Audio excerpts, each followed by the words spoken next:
My name is Runoko Rashidi. I'm a historian, an anthropologist here visiting Atlanta, and I'm a real activist. Thank you again for joining us for another episode of The Real Activist. We're here today with Brother Runoko Rashidi. Brother Runoko Rashidi is a well-known photojournalist who has traveled the world extensively to over 100 different countries, documenting and studying our people. We want to thank you, brother, for joining us here today. Thank you. Welcome you to the show. Thank you. You could talk to us a little bit about how you actually got started in documenting our people and how important it is for that to be done. Start from there. Oh, I've been doing it for a long time.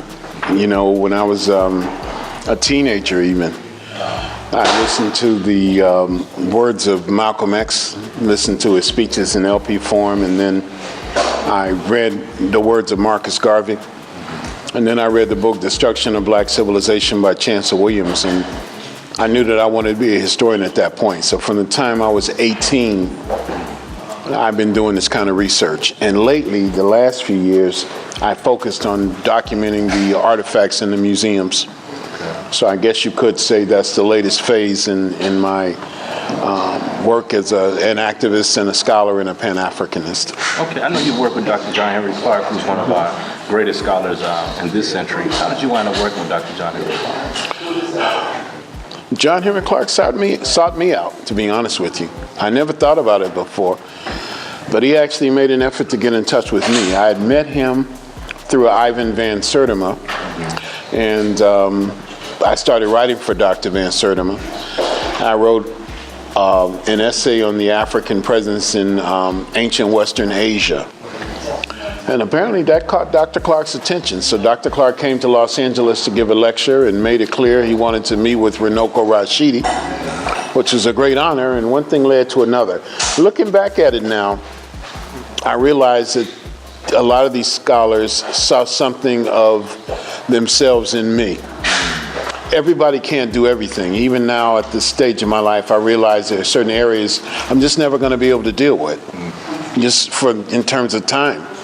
And so I think when these older brothers, these older scholars see young people with potential, they realize the importance of trying to mold and mentor them. And I guess I'd have to say that was Dr. Clarke's mission in my early life. Okay. As a young photojournalist myself, I know I've been playing with cameras a little over 30 years, and now I see everybody with camera phones and everybody's taking pictures and video.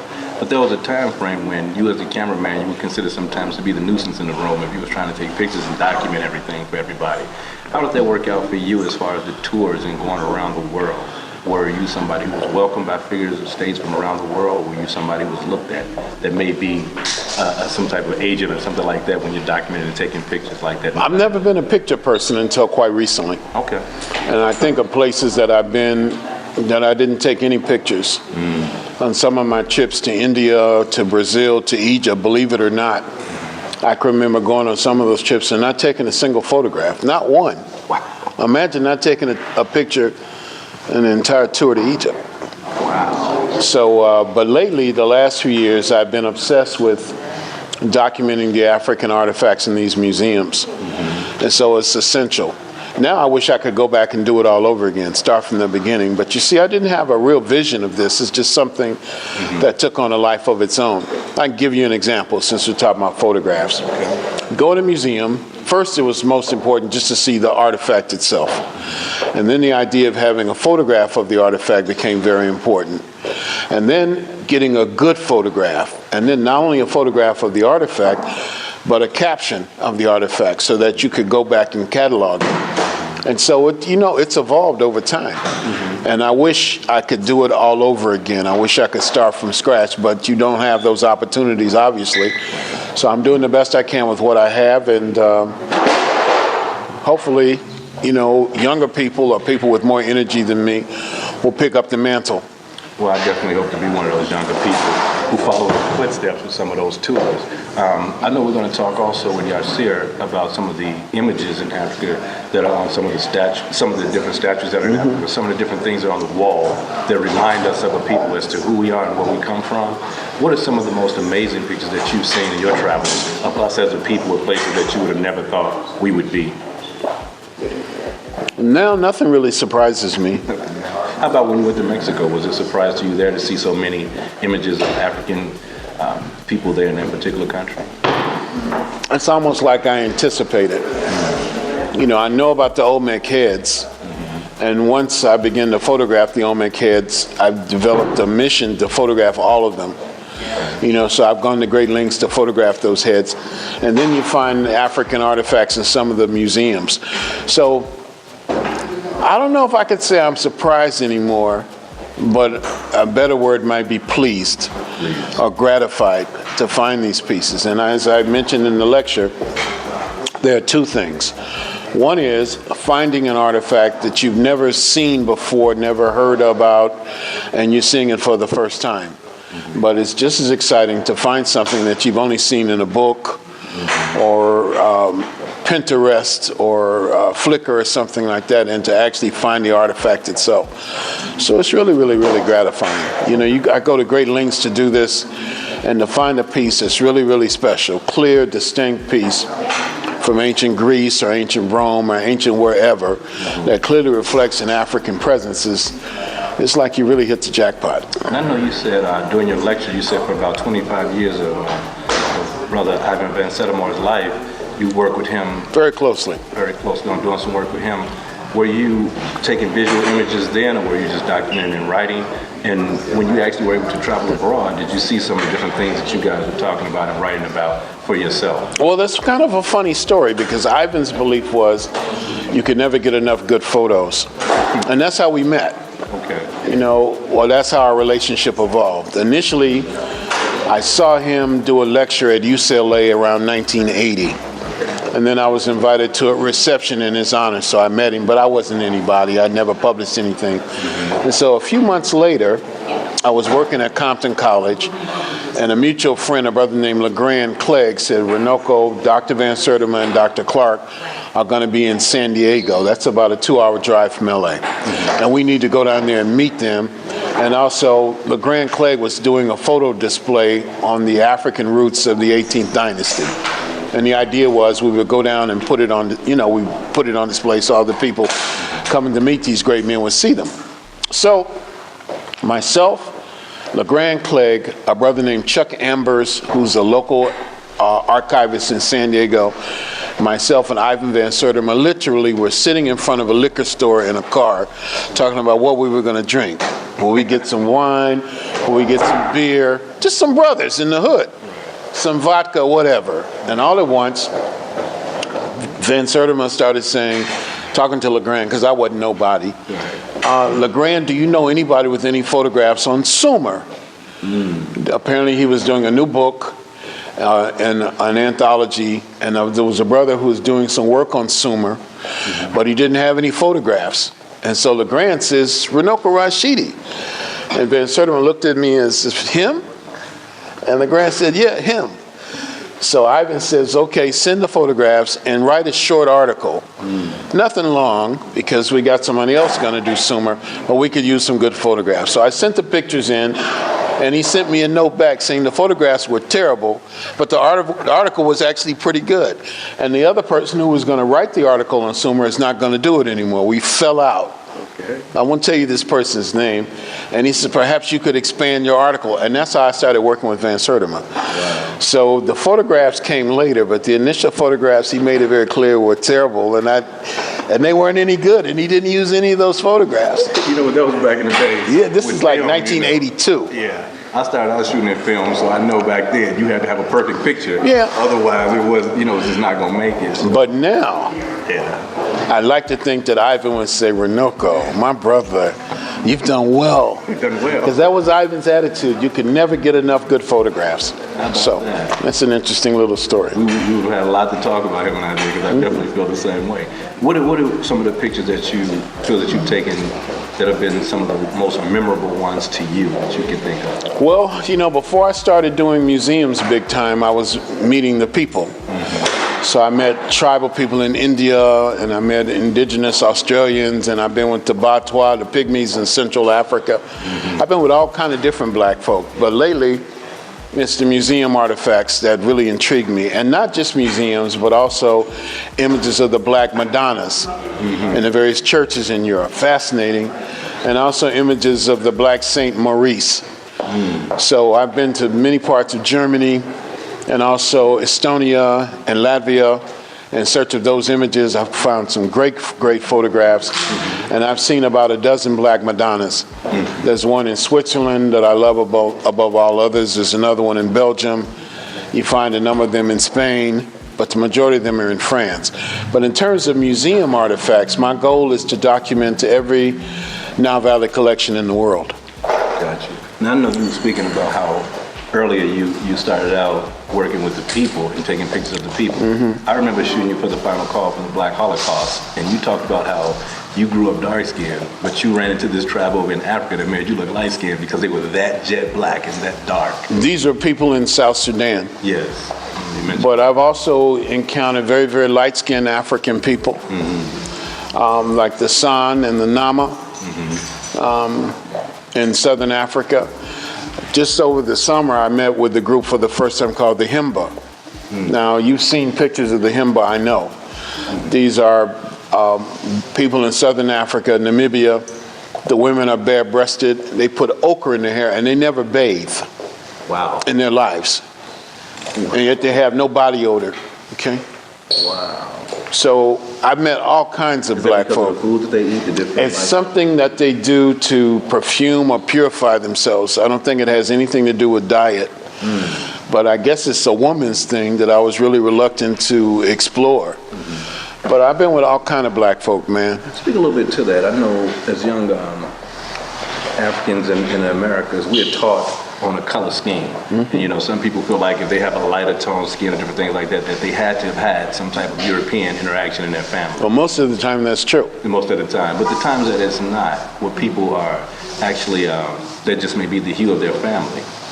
What do you say to that, or have you come across that in even some of the African nations that you visited? Have you also seen that there's more than one shade of us as a people in a particular tribe?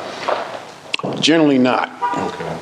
Either the whole community is relatively light or they're relatively dark. In other words, communities tend to be rather uniform. But I would say among African Americans, if you have light complexion black folk, it's because of those times until recently when we couldn't protect our women during the days of slavery. Now, I don't like to use the word, but interracial marriage is very normal. So you have, children of dual heritage. But I would say generally in the United States, if you find people who are light complexion, there's a reason for that. Now, what's equally interesting to me, perhaps even more so, is when I find that in the Pacific Islands. Like if you go to certain parts of Fiji or Vanuatu, you see natural blondes. I mean people with bright blonde hair. And in some cases, light complexion too. And I know that has nothing to do with racial intermingling, that black people are the first blondes.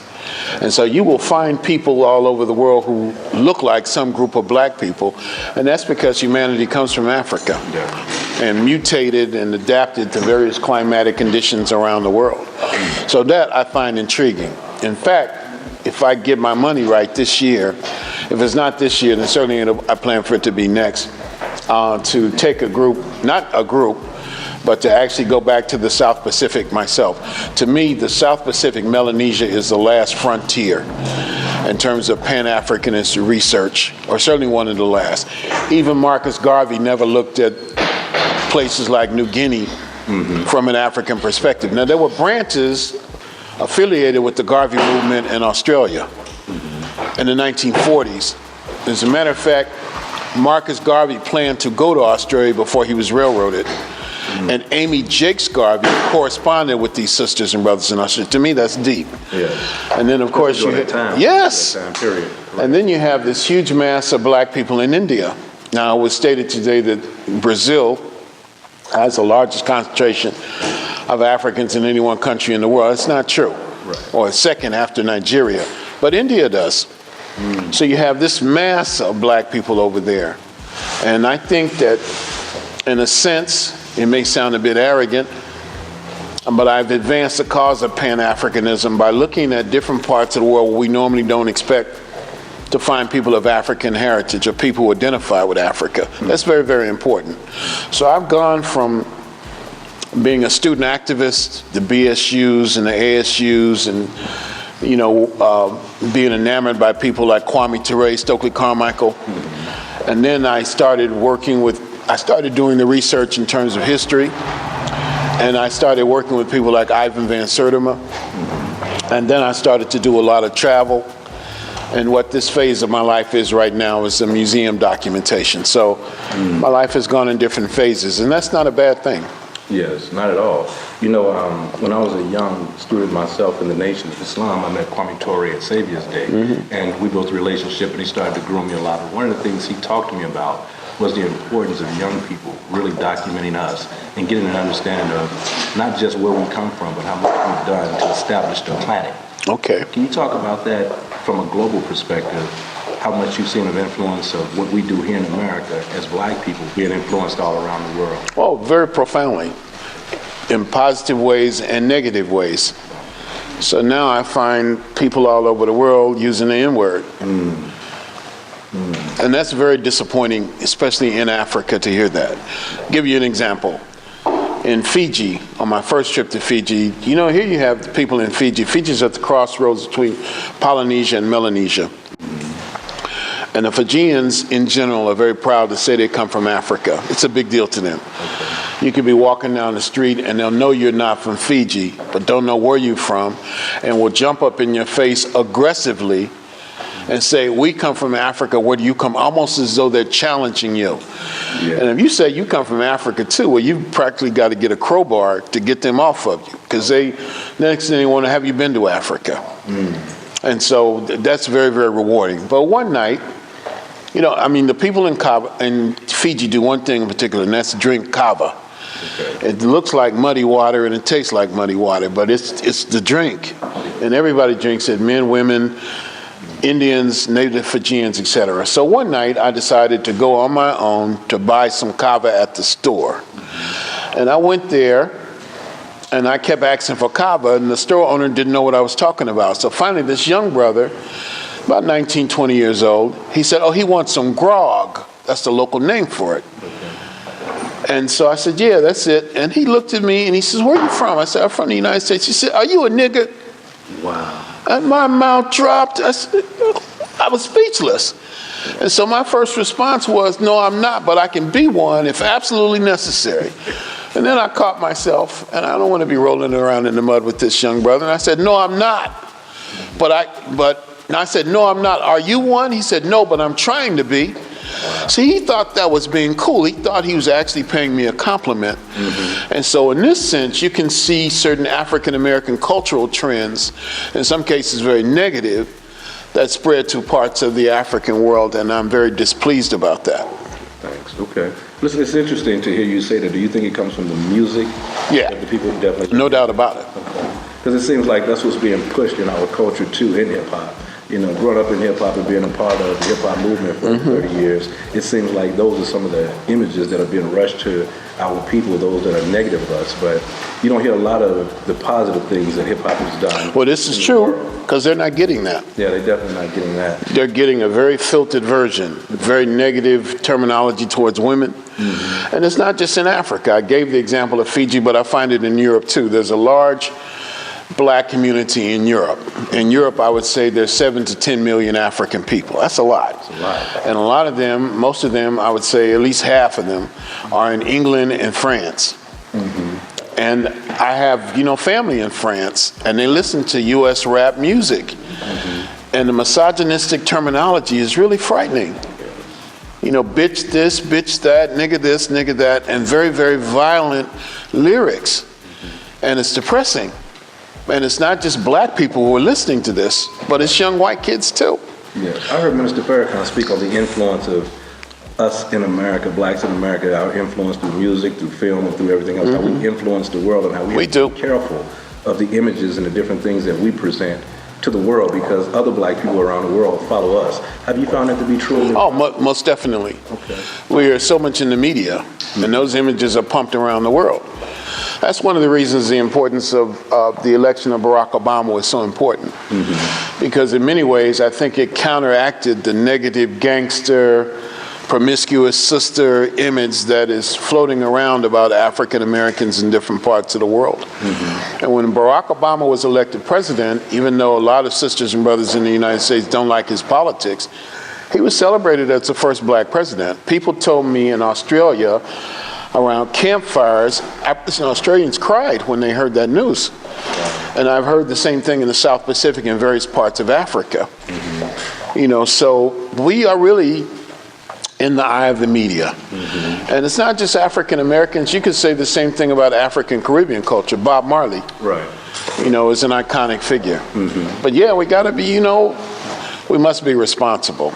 You know, I wrote an article one time when I used to write for this particular magazine. I wrote an article. They were banning the Bob Fest, and you mentioned in that they were banning the Bob Fest in Jamaica because the neighbors were saying that the music and the event got too loud. And I said that we got to ban Jamaica because nobody would be going to Jamaica if it wasn't for Bob Marley. And Jamaicans really got on me about the article. They were really on me, and they were saying, you know, no, that's not correct, brother, and you still should, you know, people still should come patronize Jamaica and da-da-da. And I was, you know, they were talking about how great Jamaica is, and I was saying it is, but when the last time you seen people going on vacation to Haiti? Because Haiti is just as great too, but you don't see an image of someone pushing it, and I think Jamaica uses the image of Bob Marley, and the way I'm going with that is the same way America uses the images of us to push what they need from other countries when it comes to that.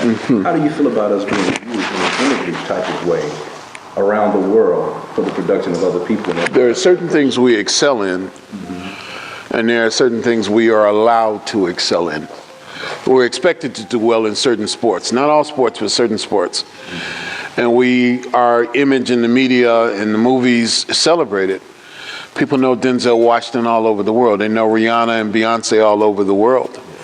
So that's acceptable.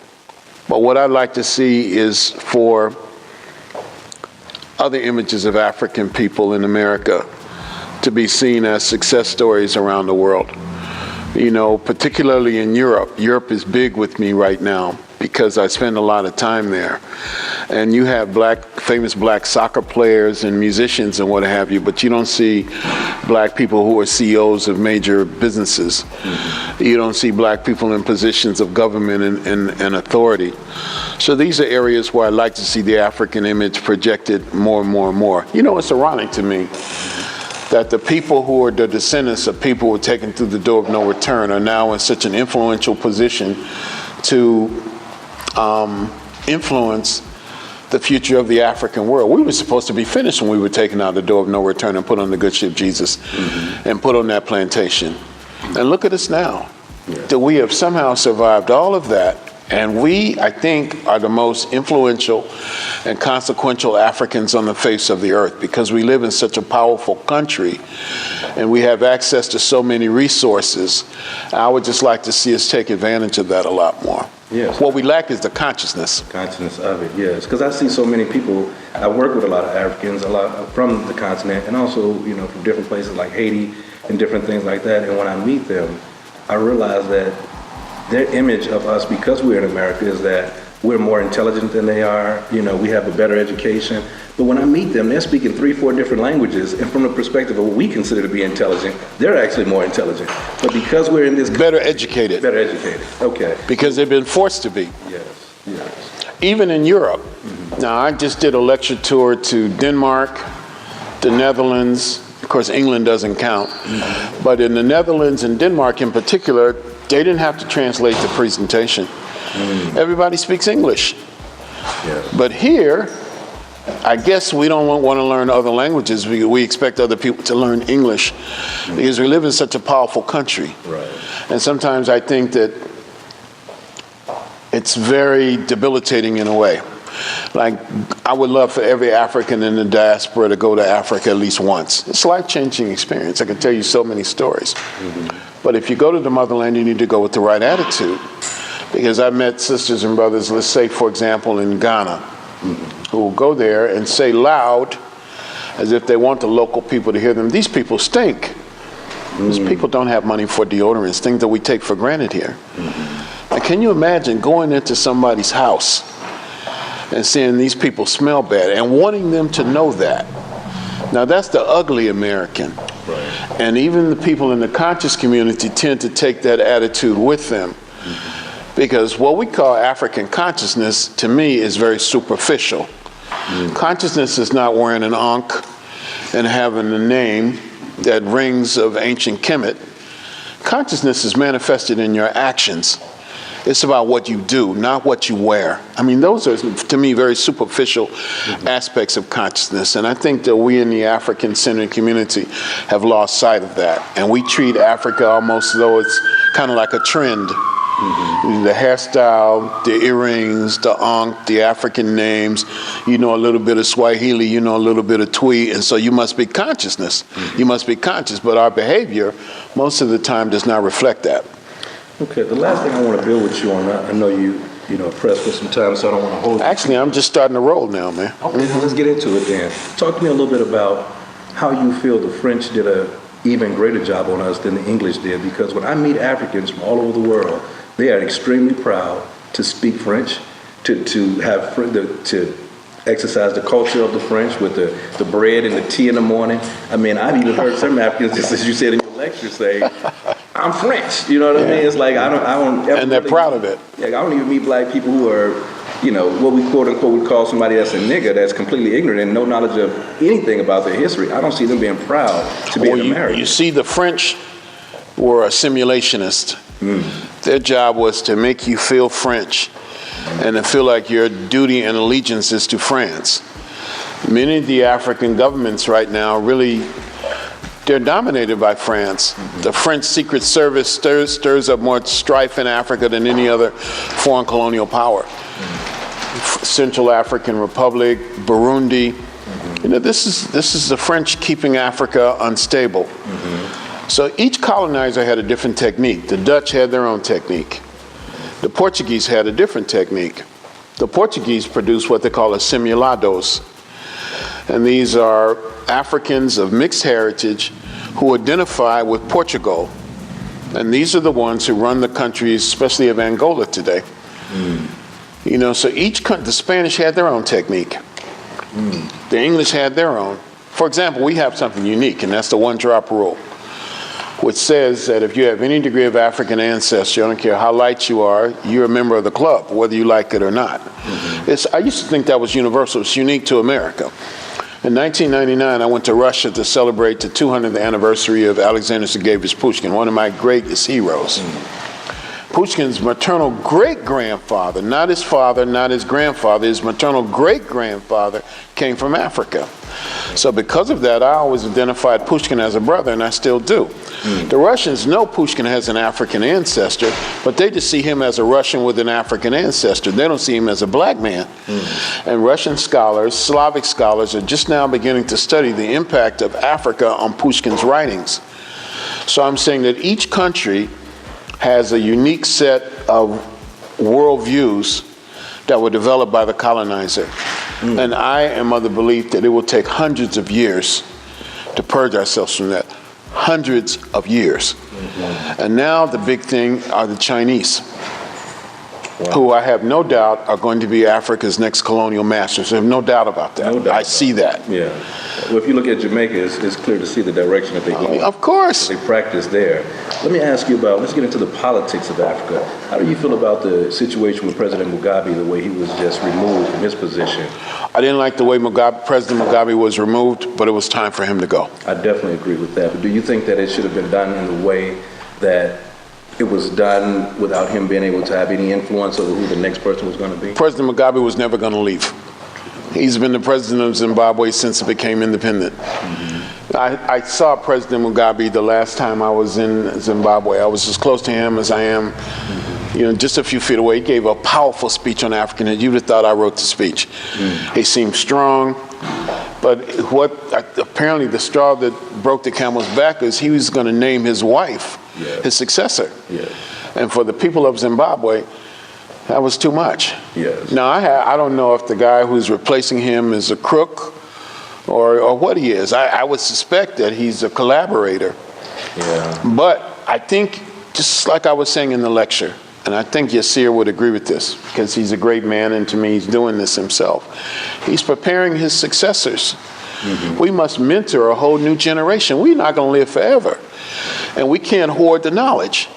So we have to begin to train new generations of leadership. When we started this interview, you started asking me about John Clarke and some of the great, and Van Sertima, et cetera. I'm their product.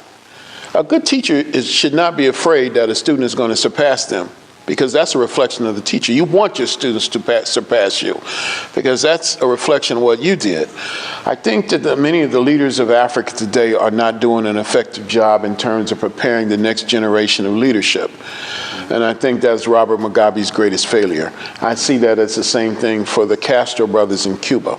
Definitely do. What about, when you're talking about that with the young and the old and the different things that they're fighting about, how do you feel about what's going on with South Africa with the young ANC, with like Zumba and those younger generation of South Africans who feel that they want everything back that came with the land, not just the name? I'm for them. I think the ANC has been a failure. I think that they've made too big of an effort to be conciliatory. I think that Jacob Zuma is a clown. And I think that most of the leaders of Africa I wouldn't give a quarter for. I think that people are put in place in Africa by the Western powers so that they can continue to exploit Africa. The best leaders are the ones who are killed. We have Thomas Sankara and Patrice Lumumba, and of course Nkrumah, and so many, Samora Machel in Mozambique. So I think that the survivors are the puppets, and they're the collaborators with few exceptions. I hear good things about the president of Tanzania. You have a new head of state in Liberia I'm hearing good things about. But in general, I think the leadership of Africa are collaborators. I'll say this and I'm done, because I know you want to interview my brother. No, I was just getting started with you. We good. Well, we only have so much time. Yes.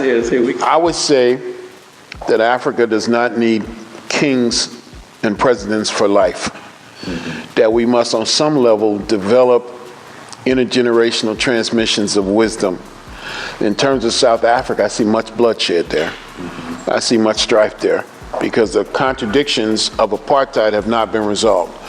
White people still control most of the land. They control most of the businesses. The economy, definitely. Yeah, the economy. Yes. What do you feel about, when you talk about leaders that would have been killed, do you think Goodluck Jonathan would have been killed in Nigeria had he not stepped down and kind of bought into the person that America brought in to replace him? I don't know. I don't have anything good to say about the leadership of Nigeria at all. Okay. Nigeria is a powerhouse, potential powerhouse, but the leadership is very pliable, it's corrupt. I'll say this and I'm done. If you were to ask the average so-called conscious African American, what is the major problem confronting us, and undoubtedly they would say white supremacy. But if you were to ask the average conscious African in Africa, what are the major problems confronting Africa, they would say corruption and poor leadership. So I think it's a combination of both of those things.